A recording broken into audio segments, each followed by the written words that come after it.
दादा, एकच वादा, राजू दादा, सन्माननीय श्री राजसाहेब ठाकरे यांचा विजय असो. कल्याण ग्रामीणमधील खोणी गावात 2 दिवसांपूर्वी भाजपमध्ये प्रवेश केलेल्या कार्यकर्त्यांनी पुन्हा महाराष्ट्र नवनिर्माण सेनेत प्रवेश केला आहे. भाजपमध्ये प्रवेश हा गैरसमजातून झाल्याचा दावा करत संबंधित कार्यकर्त्यांनी मनसेत पुनरागमन केले. कार्यकर्त्यांनी प्रसिद्ध केलेल्या स्पष्टीकरणात काही राजकीय घडामोडी आणि गैरसमजांमुळे त्यांनी भाजपमध्ये प्रवेश केला होता.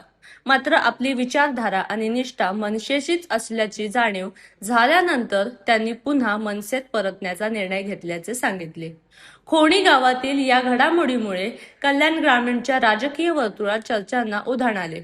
स्थानिक पातळीवर पक्षांतराचे राजकारण रंगत असताना संबंधित कार्यकर्त्यांच्या घर वापसीला मनसेने संघटनात्मक बळकटी मिळाल्याचे मानले जात आहे.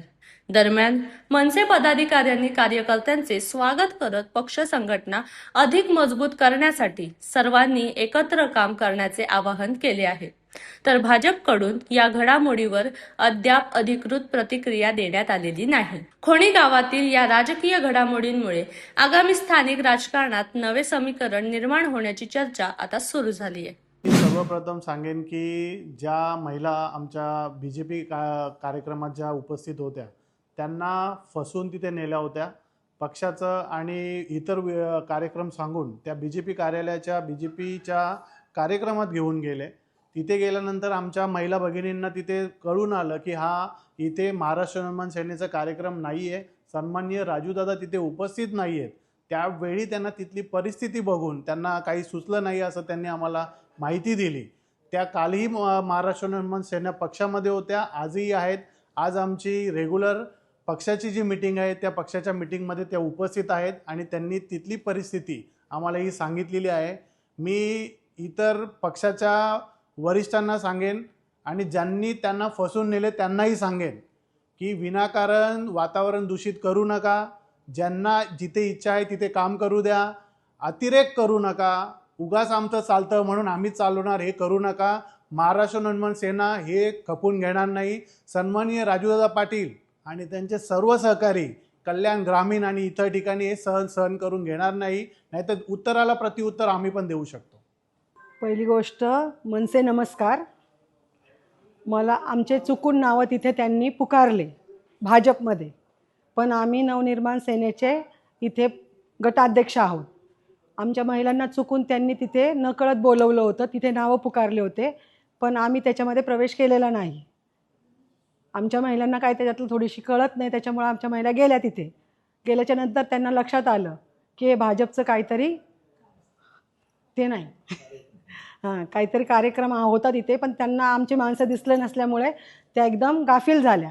गाफील झाल्याच्यानंतर त्या तिथं शांत राहिल्या आणि मग निघून आल्या. आज आमची बैठक होती, आम्ही आमच्या बैठकीमध्ये आलो. आम्ही मनसेचेच आहोत आणि मनसेचेच राहणार, राजूदादाच्या संपर्कातच राहणार शेवटपर्यंत. गैरसमज होते, त्या गैरसमजाला मी बळी पडून आणि काही भावनेच्या भारत मी BJPमध्ये पक्षप्रवेश केला होता. मला ॲक्च्युली तिथे जाऊन सुद्धा मला स्टेजवरती जावंसं वाटत नव्हतं. तरी पण तिथल्या जी कॉमेंट्री करतात त्यांनी 4-5 वेळा माझं नाव घेतलं. त्याच्यानंतर मला नाईलाजाने जावं लागलं. तिथल्या काही पदाधिकाऱ्यांना भेटून त्यांना मी हेही सांगितलं होतं की काही दिवसांनी मी पक्षप्रवेश करेल, पण मला थोडासा वेळ द्या. पण ॲक्च्युली मला घाईगडबडीत गेल्याच्या नंतर भावनेच्या भारत मी दुखून गेलो. शेवटी वरिष्ठ नेत्यांनी आमची मीटिंग घेऊन बैठक घेऊन आम्हाला घरवापसी करायला लावले. जे गैरसमज होता, जो एक भावनेच्या भारत गेलेलं होतं, ते आम्हाला सुचवून कळून वापस आम्ही आमच्या पक्षात आलो. आणि धन्यवाद. एक तर मी गेली पहिले, सॉरी त्याच्यासाठी. आणि मला माहिती नव्हतं की इथे असा कार्यक्रम चालला आहे.